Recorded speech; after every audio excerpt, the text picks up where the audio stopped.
Commander Skywalker, do you copy? This is Rogue 2. This is Rogue 2.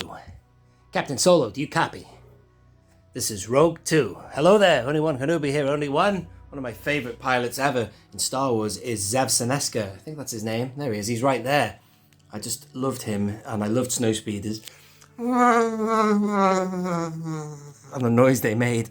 It just sort of occurred to me that I've never done a proper review of the 6-inch Snowspeeder, so I thought I would do it and tell you a little bit about it in my collection and the future of it. But it is a really good looking ship, and I never filmed it with... I think I did a Patreon video when I first opened it and stuff, and I never really made that public on my channel, but and since then I've got a better camera anyway, so I thought I would film it in natural light for real. And I'll talk to you a bit more about the future of, as I say, it in my collection, where I keep it right now, and also what they could do for Snowspeeders in the future. Now, these are the other ones I have that's in my 3 3/4 inch collection. If you are new to my channel, I'm always conscious of people who are new. This is my collecting room, my loose room, and it is 100% 3 3/4 inch. I did try and fit 6-inch items in here. It just didn't work for me. I know people do that. They mix scales and different things in different lines, but for me, I can't stand it. I think that when you've got different scales in here, it throws everything else off the track.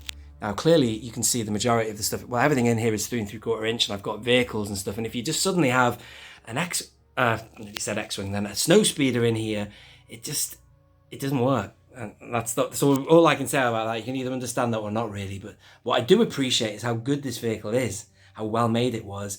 It's a really kind of good plastic. It's kind of a rubbery kind of plastic in a way, but it seems sturdy enough. And dare I say, it looks like it could be resistant to yellowing in the future for some reason. I don't know why. I just get that impression.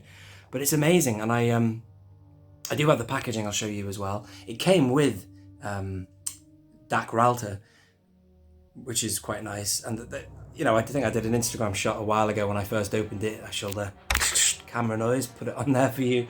But then I bought Luke separately. Luke did come in kind of vintage looking packaging. Where is it now? Here it is. I did keep the packaging. There it is there. It's quite nice, that, isn't it? So I opened him up, put him inside oh my God, I keep wanting to say X-Wing, the Snowspeeder, and then I don't have any Star Wars stuff downstairs. I'm upstairs in this place where I am now. Except this, I decided to put this downstairs next to my TV, and it did look quite cool. But what's it doing down there? All my Star Wars stuff is up here, and I just hate the fact that it's just an odd thing on its own down there, serving little purpose other than it looks like a cool looking Snowspeeder whenever I look at it. But at the end of the day, I don't know, man, it's just an oddity in my collection because all my other stuff is a certain scale. So I don't know what I'm going to do with it. I might even consider get rid of it in the future, but for now I just thought I'd just review it because it is a fantastic vehicle. Look at the detail that they've gone to here. I'm going to close the lid in a minute so you can see how good it is. Look at it. Brilliant. I've never filmed it, and it's well worth a good look. That detail is incredible. The engine there. And what I really hope that they will do is do it again in 3 3/4 inch, but do it right this time. In a moment, I'll pan over to Zev's Rogue 2 and then Rogue Leader Luke's, which is what you're looking at here now. This one in the vintage collection from, I think it must have been 2011, is not so good. It is not as good as this anyway. This has got tons of details, scrapes and scars and battle damage. Oh, hang on, what am I doing? There you go. Articulation here, obviously, you can get inside there. Sounded like I just broke that then, but I didn't. A bit like the vintage collection one, which is, let me just bear with me a minute. You can open this. There's not much going on there, is there? Hang on. Yeah. Yoda noise. Look at that. That's unlike the vintage collection. That usually they will go to town with detail. Let me just show you something else. If you take the lid off things like this, see that's look at the detail inside there. They have in recent years detailed up stuff that you're not supposed to see, which is to their credit really. That's the skiff. Here's the skiff again. You see, if you take those panels off, you see all that beautiful detail you just saw there. Back here, see what I mean? But with this Snowspeeder here, as you can see, it's not got a lot going on there.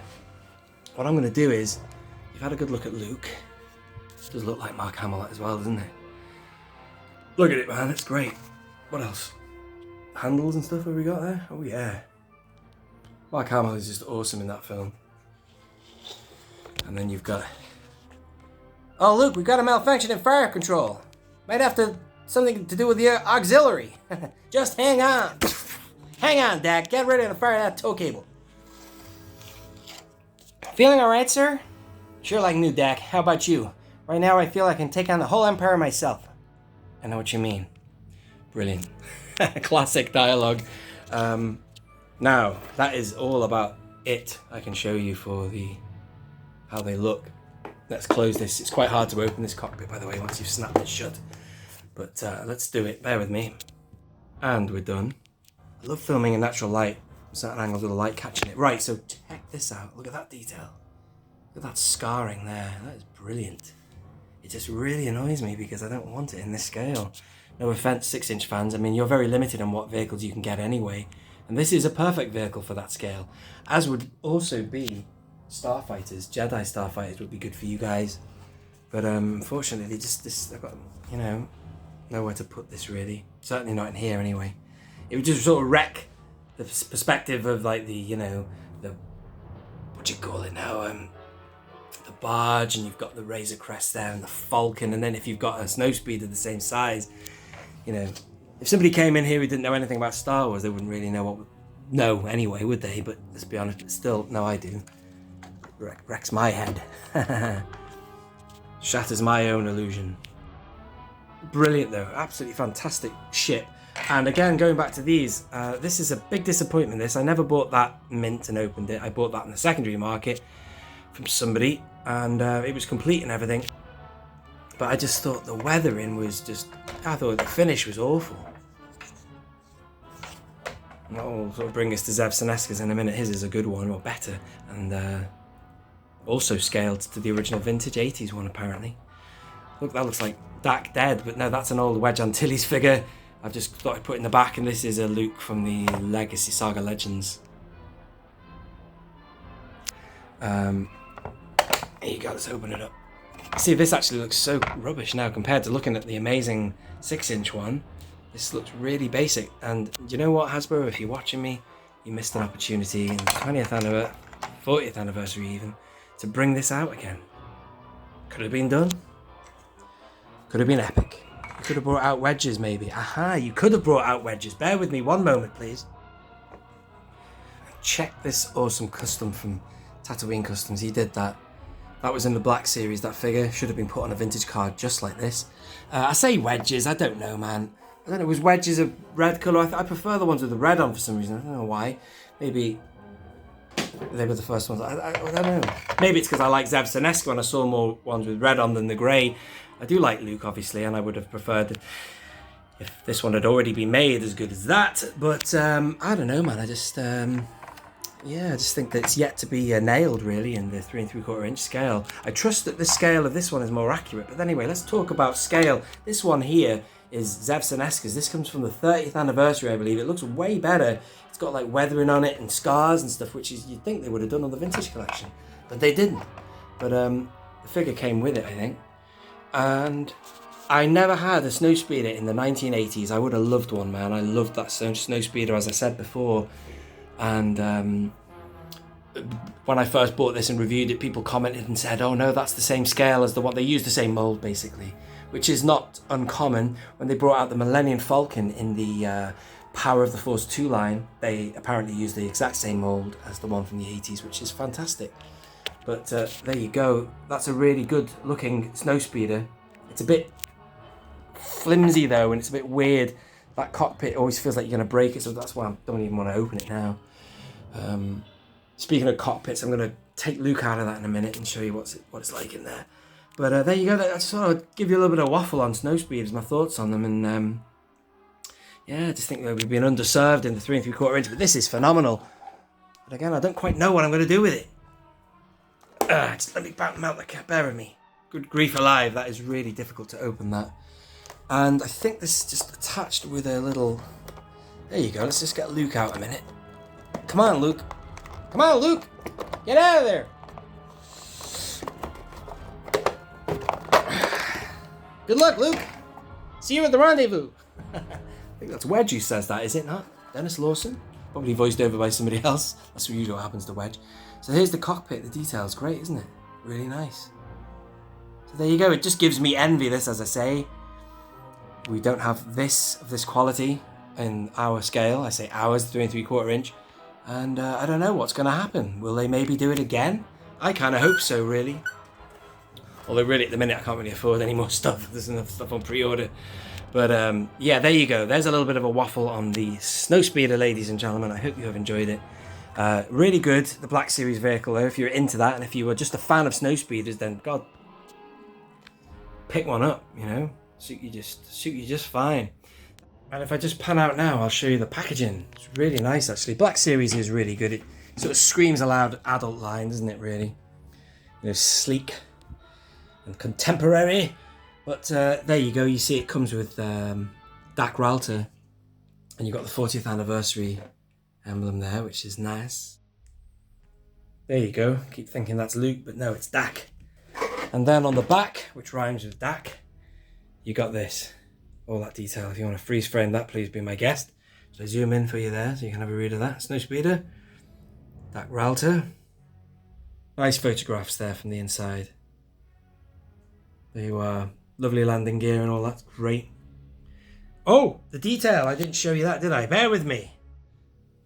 Going all over the place with this review now. Let me do this one-handed. So if I take that out like that, just like the 3 3/4, you take that off there, you get all that detail in there, which is way better. Like much better weathering or whatever you call it, as opposed to that. Bruh. That is rubbish, isn't it? Just thought I'd give you a better shot at Dak, man. There he is, and look at that, how appropriate is that, the 8080 in the background. Nice, great. These figures are awesome, man. Look at the nice colouring of the helmet there. Brilliant. And Luke, it's got that Hamill pout, hasn't it? He looks much more like him with the helmet visor on. Let's see what they're like with the helmet off. There you are, you're not going to get much because they're wearing the skull caps or whatever you want to call them, but that's Luke Skywalker, Mark Hamill. And then if we look at Dak, check this out. You look kind of like Luke anyway, but no. Is it somebody Morton, I believe? He played Boba Fett in a couple of scenes. I think the one in Cloud City, when he follows Vader, they must never again leave the city. That was never a part of our agreement. I was taking hand of this bounty hunter. Whatever, that scene there. Perhaps you think you are being treated unfairly. That scene. I think it was played by him, from what I have read. But still, is that, yeah. Yeah, but nice. There you go. Let's have them both together. Awesome. Great stuff. Helmets. Again, the detail of the 6-inch is just second to none. It's excellent, isn't it? But then again, having said that, the 3 3/4 inch has come a long way. I mean, for example, that never would have happened in this day and age. That's probably one of the first vehicles they made in the TVC, as far as I can remember. But they've, you know, definitely done a hell of a lot better in recent years like that. Millennium Falcon is superb in terms of how it looks. Also, love or hate that film, that is probably my favourite X-Wing, that one. It's just phenomenal. Love that X-Wing, it's brilliant. Of course, the Razor Crest is pretty decent as well. This isn't Vintage Collection, but I tell you what, if they redid that again, I bet you they'd make it magic, man. Just like they did the Slave one up there. That's been given a nice healthy wash. It looks brilliant as well. So there you are. That's my point. This definitely could do with a redo and look as good as this. So this got the full treatment, didn't it? And I think that yet to be done in 3 3/4 inch scale. There you are. Some Arabesh on the side there as well. There you are. Awesome. So there you are. Thank you very much for watching that. And yeah, I've been all over the place, but one way or another, I'm glad I filmed that because it's, you know, it's worthy of proper review. You know, well, not that that's a proper review. I've just been whipping around. I just wanted to film it, you know, capture it because it looks nice, man. It's a good piece. Thank you very much for watching. I have been only one Kenobi. Only one.